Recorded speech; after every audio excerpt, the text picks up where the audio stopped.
Hello, friends. Yeah, I want to talk about important steps in getting admission and studying in Canada. Most times, people call me to ask me, "Oh, I want to get admission this year. Is it possible?" I will say it's difficult. Most times, I don't say it's not possible because it could be possible. Sometimes, miracle happens. If you want to get admission next year, it's now you start planning, or you must have started planning before today. So, what are the simple steps? Number one is that you need to first of all find the university you're interested in. So, you need to find the university. What are the admission criteria? What are the criteria in different formats? How much is their tuition fee? It's available online, it's not a hidden stuff. How much do you have? And who is going to be your supervisor? Have you contacted the person? Have you been able to have an agreement that someone will supervise you if you are doing a research program, or you want to do a course-based program? What are your intentions? So you need to find these universities, then look for the criteria for you to be able to apply. Sometimes it's not just sometimes.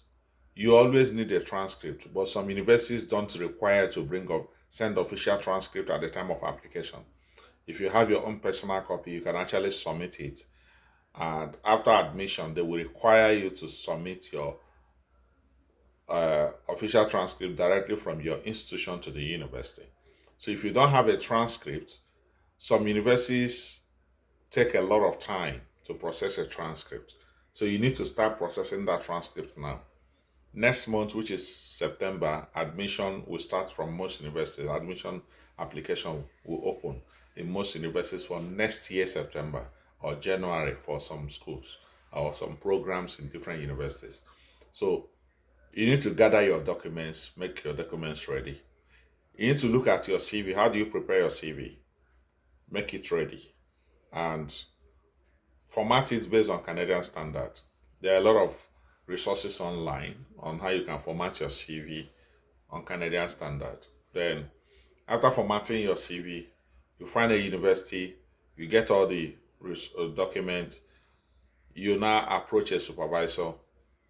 Remember your transcript, your CV, you write a good personal statement. Don't use a generic personal statement.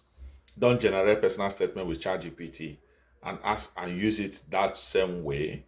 So ask it to apply for you. You need to modify and make sure that it is your story that you are telling. You are not telling the story of an AI. Because if you don't tell your story, it will not be authentic. And just know that it's not only you that generated that same story. AI have generated it for other people. And as an evaluator, if I'm evaluating your document and I'm seeing the same story from different people, I know that you're not here ready because you're not putting your own personal initiative. You're not telling your own story. Your personal statement tells your own story. So you then apply. Most of the universities will want you to pay application fee, and some might have application waiver at a particular time of the year. So you need to first of all find out which one are you applying to and all that. So that will help you to be able to find out the school you want to apply to. And I'm going to give you a very simple way I normally do. If I'm applying to a university in any country, one of the things I do is to check the biggest universities in that country, the most top ranked universities in first 20. If I look at the top ranked universities, mostly the first 10 are mostly research intensive universities. And most of those first 10 universities have a lot of money. So they have prospect of giving you scholarship, funding, and all that. So if you target those ones, you might get some money. Recently, the Canadian government has increased living expenses for international students coming into Canada. So if you are coming into Canada and you're an international student, your living expenses should be $20,000, and that's apart from your tuition. So if you don't get scholarship, you will need to have a lot of money to be able to prove to immigration, because getting admission is not enough that you are going to be here. You also need to prove to immigration that you can take care of yourself when you come in here. And that will be, how much do you have in the bank? And you don't go and borrow money and put in the bank in one day and you expect that the immigration officer will believe that that money is yours. So the money should have a history. That's why they ask you for 6 months statement to see how the money came in and how it goes out in your account, to be able to see that. So you need to prove all those to be able to convince the immigration. Because if you don't get visa, study permit, you cannot study here. So you need that to be able to study. So you need to organize all this together and then you submit your application. One of the things I also try to do is not to put my eggs in one basket. So you could submit 2, 3 applications or 4, even 5 in a year. But it costs a lot of money to submit. I understand very well. So you can actually target 2 and do very good application. Make sure that you get a supervisor in most cases if you are going for a research-based program.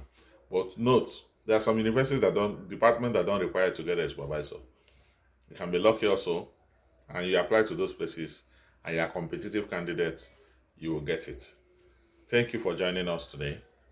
If you have not subscribed to our channel, just click the subscribe button and notification button, and we'll be giving you these tips as time goes on. Have a beautiful day.